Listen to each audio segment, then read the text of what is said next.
This is Liquidambar styraciflua, American sweet gum. And you know, there's two varieties that seem to be used the most in our area, Palo Alto and I believe Festival. So there's a number of different varieties, but those are probably two of the more common ones I see, and especially great fall color varieties. So I'll get into what's really nice about this tree. Probably the biggest distinction on this tree are the two things. Its form. You can see that there's two trees here. There's actually a third one in the background, but you see how vertical they are. They have this nice vertical stature or habit of growth.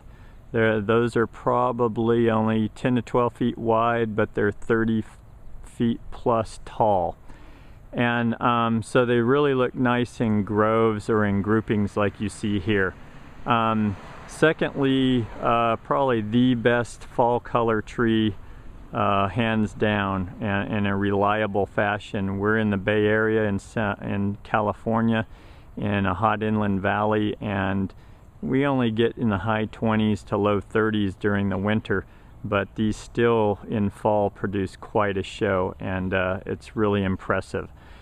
That said, so this is a popular tree as a result of that. The vertical stature, they don't get into your neighbor's yard so much width-wise, and like here they've kind of defined the edge of this property. I like how they've been used that way. But so let's get into the other side, or the not so great side of this tree.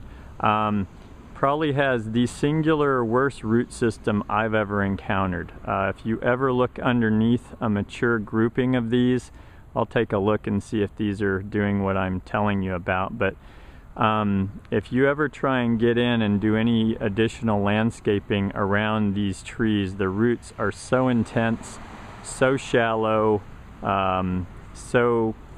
just overwhelming to other plants that it's very hard to grow other plants in and around the base of these trees unless you establish those when they're young. But even over time, I mean, I'm saying this not because that's what I'm looking at, but it's just so common. Those trees I'm looking at don't have any significant plants around their trunks either, and the ones that are there are struggling.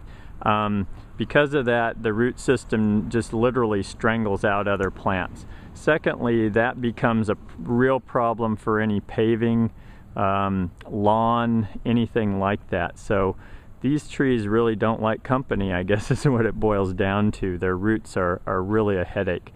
Secondly, they produce what we call the spiky balls. So their seed is a round, probably inch and a half diameter, spiky little ball that as it dries, it falls to the ground en masse. And some years, especially as a tree gets bigger, you get hundreds of these falling on the ground, and they hurt your feet if you step on them, and they're just a general nuisance, maintenance nuisance. And because they're not a leaf, these can continue to drop for months, and that's the other thing. So you get a long litter cycle out of those spiky balls. Not to mention they don't look so great hanging in the tree half of the winter. So those two things alone are enough that usually I'm not willing to use this tree. The exception is, and as a designer, the way I would tell you to look at using these is if you've got a slope or a big open area where the roots don't matter and the cleanup of those spiky balls don't matter, that's probably your best bet.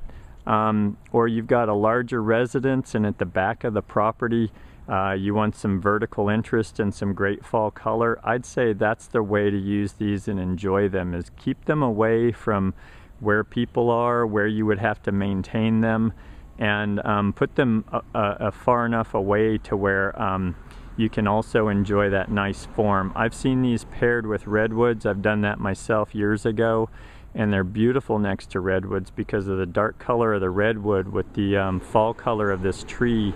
Looks great. So that's a way to think about using those in design.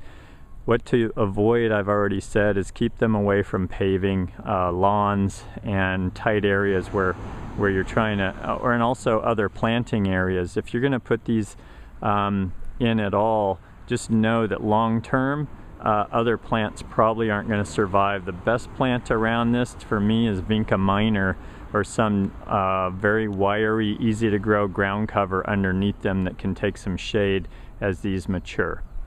So that's what I can tell you about these. Long term too, I've seen these, they're fairly drought tolerant. You don't want to do that to them, but if you get into a low water situation, these can probably survive that, and with some very moderate to low water once they're established. They're pretty good survivor. Easy plant to grow, by the way, and pretty good growth rate. And that's what I can tell you about American sweet gum, Liquidambar styraciflua. Here's the star-shaped leaf of Liquidambar.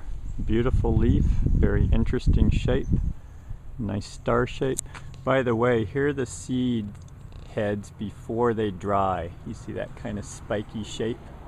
That's what I was referring to. So as they get older and dry, that's when they become an issue. Here's the spiky seed balls from the Liquidambar.